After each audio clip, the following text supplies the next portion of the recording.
মাধ্যমে বাংলাদেশের জনগণের বিরুদ্ধে যুদ্ধ ঘোষণা করেছে।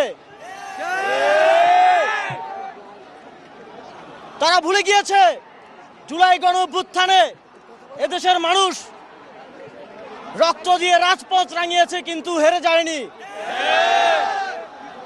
তাদেরকে আবার মনে করিয়ে দিতে হবে, যদি যুদ্ধ হয়, যদি রক্ত ঝরে, তাহলে এদেশের জনগণের সাথে কেউ পারবে না। শরীফ ওসমান হাদিকে যারা হত্যা করেছে তাদেরকে অবিলম্বে বাংলাদেশের কাছে হস্তান্তর করতে হবে।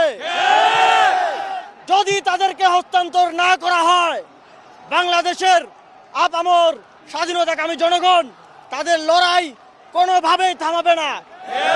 আমাদের লড়াই আরো কঠোর থেকে কঠোরতর হবে।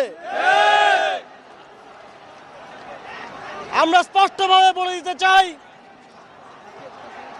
শরীফ ওসমান হাদি জুলাই গণঅভ্যুত্থানকে টিকিয়ে রাখার জন্য সামাজিক, সাংস্কৃতিক এবং রাজনৈতিক যেই লড়াই চালিয়ে যাচ্ছিলেন, সেই লড়াইয়ে দুর্বৃত্তায়ন কিংবা কোনো ধরনের হানাহানি কিংবা সুবিধাভোগী কোনো গোষ্ঠীর কোনো স্থান নেই।